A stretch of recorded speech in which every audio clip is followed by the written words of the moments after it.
Restauration des institutions, participation de l'Église catholique. Interpellée par les événements inédits du 30 août 2023 qui ont marqué l'entrée du pays dans une phase de transition politique, l'Église catholique au Gabon dans son ensemble, et précisément l'archidiocèse de Libreville, à la convocation de son Excellence Monseigneur Jean-Patrick Ibaba, archevêque métropolitain de Libreville, a initié une série de consultations de ses forces vives du mardi 19 au mercredi 20 septembre 2023 à Sainte-Marie. Tout a commencé avec la curie diocésaine, les curés doyens et vice-doyens et la cosmarque dans la matinée du mardi 19 septembre 2023 à 9h30. Puis, à 15h30, avec la commission diocésaine du synode de la synodalité, le bureau de la coordination diocésaine des jeunes et la FECAM, et le bureau de la coordination des femmes catholiques engagées. Le mercredi 20 septembre 2023 en matinée à 9h30, l'archevêque métropolitain de Libreville a consulté les bureaux de la coordination diocésaine des mouvements Mario, la coordination diocésaine Justice et Paix, la coordination diocésaine du Renouveau charismatique et la coordination diocésaine des CVB. Dans l'après-midi, il a reçu les propositions du MCC, le MCR, le RAJA et les équipes Notre-Dame. Cette consultation est également élargie en ligne à tous les fidèles catholiques et autres personnes de bonne volonté désireuses d'apporter leur pierre à l'édifice de la restauration des institutions pour une société gabonaise plus juste et plus fraternelle. Dans l'ensemble, l'Église catholique entend, avant tout, accompagner cette transition politique par la prière et l'éclairage de la foi en Jésus-Christ, ferment lumineux de la réconciliation et de la paix. Et que Dieu Tout-Puissant vous bénisse et vous garde, qui est Père, Fils et Saint-Esprit. Amen. Allons et demeurons dans la paix du Christ. Nous rendons grâce à Dieu. Bien, un grand merci. Merci, mais nous sommes venus écouter l'archevêque par rapport à la transition. Vous savez que nous sommes en période de transition et nous avons salué cette transition. Le peuple gabonais est debout et l'archevêque nous a dit de prendre effectivement part à la réflexion sur la transition.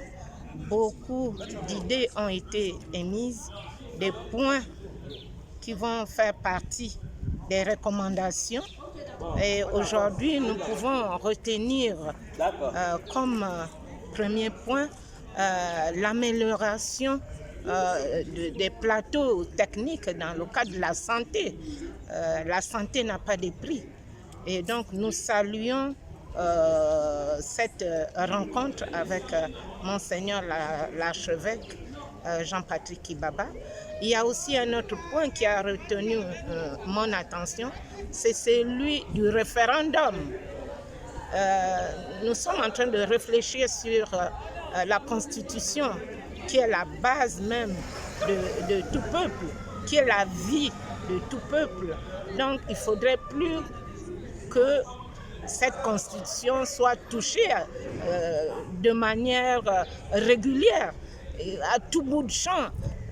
Donc, nous proposons que la transition que nous avons vraiment saluée s'appuie sur le peuple pour qu'il y ait un référendum afin que le peuple puisse se prononcer là-dessus. Merci. Merci.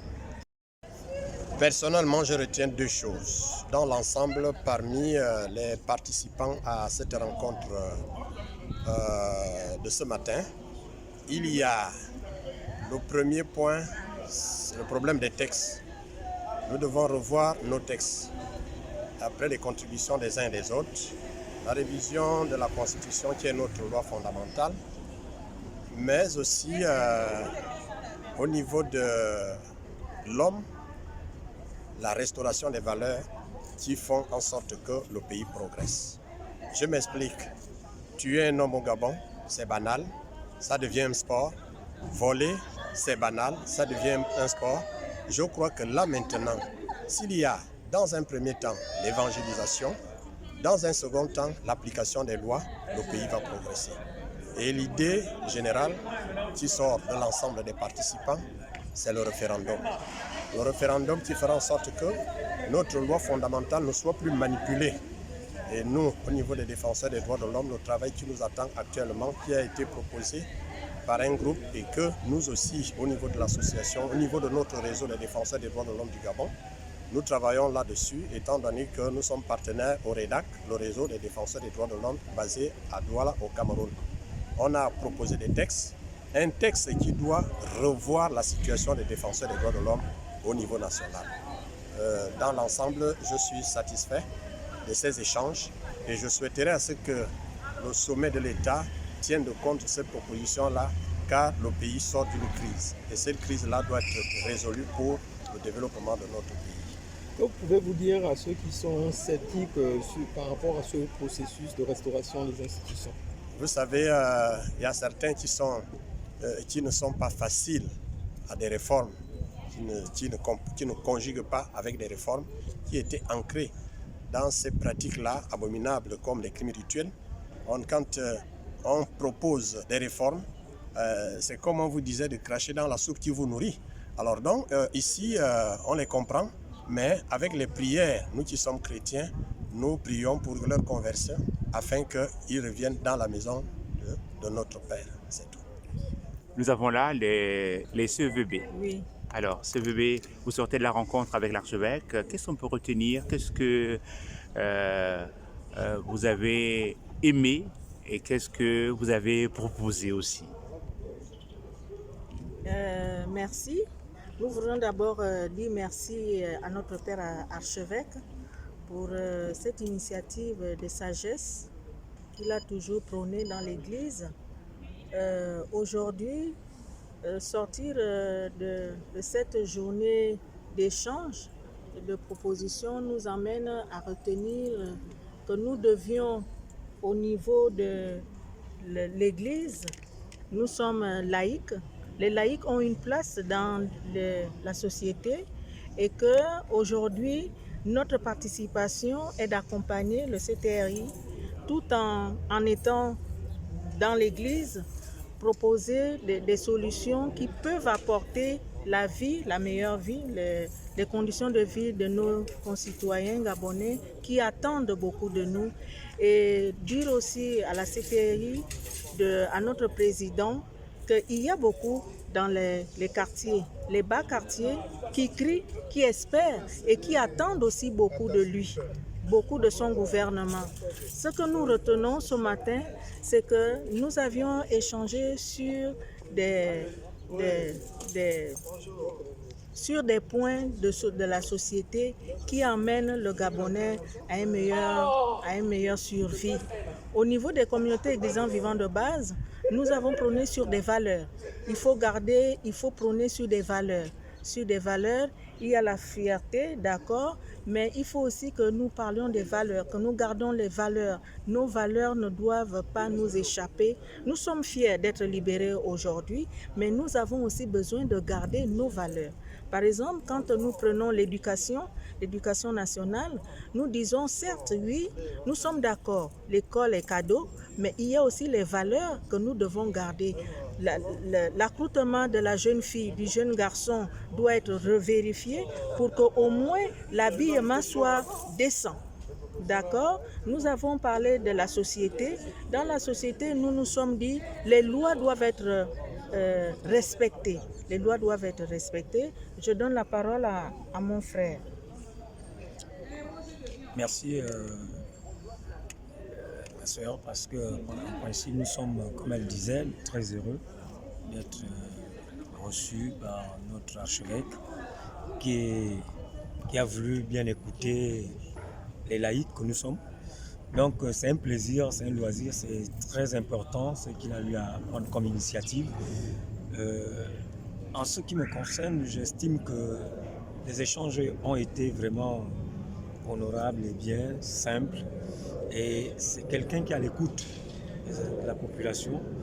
Et j'aimerais qu'il transmette cela aux hautes autorités actuelles que nous avons. Et que les Gabonais, comme disait la sœur, fondent beaucoup d'espoir sur ces nouvelles autorités. Et que surtout la jeunesse gabonaise qui se retrouve dans une situation lamentable. Je vous le dis franchement, beaucoup de Gabonais sont au chômage avec des diplômes, hautement diplômés, mais ils n'ont pas d'emploi. Ils arrivent même à des âges où on ne peut plus vous recruter il n'a rien fait. Et vous avez nos parents aussi, que je n'aurais pas oublié, à savoir ceux qui ont pris la retraite. Certains meurent aujourd'hui sans prendre la pension. Surtout le dossier relatif à la retraite des fonctionnaires, que je suis depuis un certain temps avec certains de mes clients, où aujourd'hui l'État ne paye pas l'indemnité des services rendus alors que c'est prévu par le statut général de la fonction publique et le statut général des fonctionnaires. Mais seulement, ce que le juge administratif estime ici, c'est que les autorités n'ont pas prévu un décret d'application qui permet de déterminer les modalités de calcul de l'indemnité des services rendus. D'où le blocage aujourd'hui. Lorsque un retraité saisit le Conseil d'État est obligé de condamner l'État à payer les dommages et intérêts, alors que le principal lui-même n'est pas payé. Voilà les deux problèmes cruciaux vraiment que je souhaiterais que les nouvelles autorités prennent à bras le corps. Je vous remercie. Merci. Alors, qu'est-ce qu'on peut retenir au sortir des échanges entre l'archevêque métropolitain de Libreville, Monseigneur Jean-Patrick Ibaba, et vous, après celle du presbytérium? Alors, ce que nous pouvons retenir, c'est en fait l'idée principale que l'Église a d'accompagner spirituellement, on va dire, la commission qui a été mise en place, le CRT, le CETRI, voilà. De les accompagner, pas de chercher à nous imposer, mais de les accompagner spirituellement et faire des propositions. Voilà l'idée générale que je retiens de notre rencontre avec l'archevêque ce matin. Et que retenir des CVB? C'est quoi exactement? Alors, la CVB, déjà par l'abréviation, Communauté ecclésiale vivante de base. Une CVB, on va dire, c'est une cellule de l'église, mais vivant dans le quartier. Voilà. Donc c'est la petite église domestique dans le quartier qui permet de réconcilier, on va dire, les chrétiens entre eux et vivre leur spiritualité dans le quartier. Est-ce que vous avez eu des propositions pratiques, vous avez partagé avec l'archevêque comme préoccupation, afin qu'il puisse transmettre au CRTI?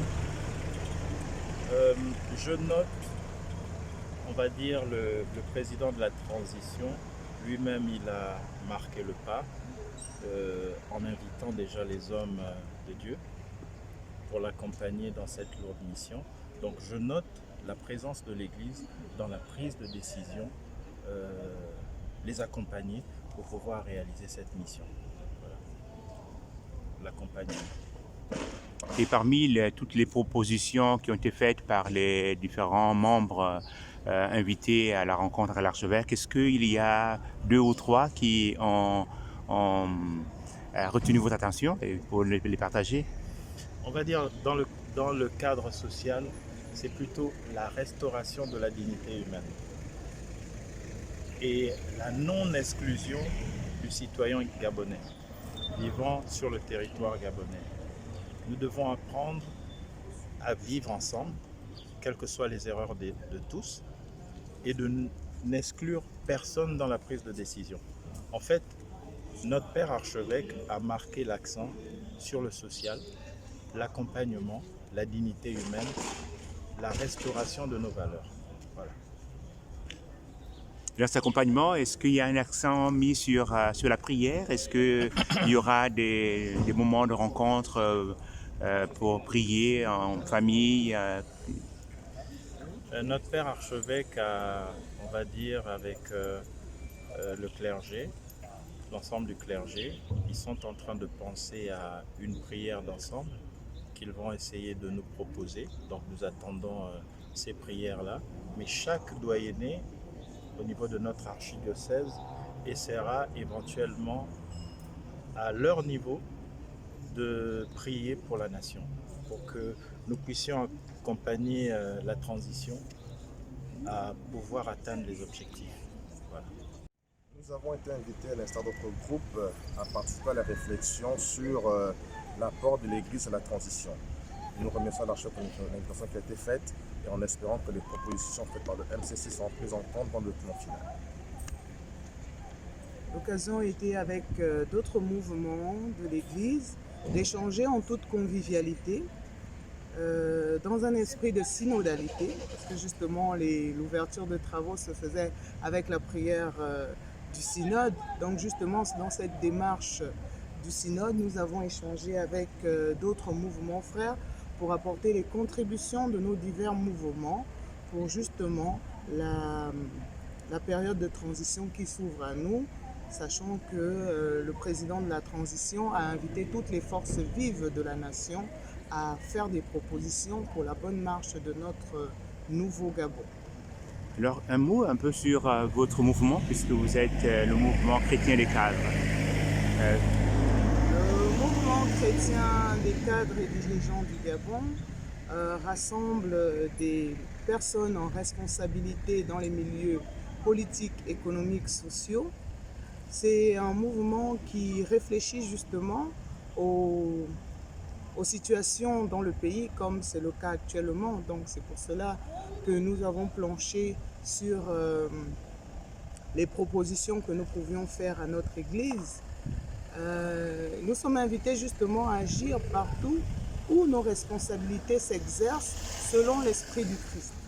Et c'est dans cette démarche que nous avons répondu à l'appel de Monseigneur l'archevêque. Comment faire pour faire partie du mouvement chrétien des cadres? Déjà se rapprocher d'une équipe existante. Nous sommes actuellement présents à Sainte-Marie, à Cœur Immaculé dans Zarayon, à Saint-André, à la Maison des Berman et au séminaire Spiritain Brottier, où sur simple demande, au bout de 3 mois d'observation, vous pouvez être accepté comme membre. Adhésion est libre. Si la spiritualité vous convient, vous êtes la bienvenue. Il faut aussi ajouter, nous sommes à Port-Gentil et Mouila. Et il y a un contact pour, si on vient à Sainte-Marie, si on va à Port-Gentil, qui voit Au niveau du diocèse de Libreville, on se rapproche généralement du responsable diocésain qui vous indiquera l'équipe la plus proche de votre lieu de résidence ou de travail, idem pour Port-Gentil et pour Mouila. Donc les contacts sont généralement sur place et pas de soucis par rapport à ça. Merci et à bientôt. C'est nous qui vous remercions.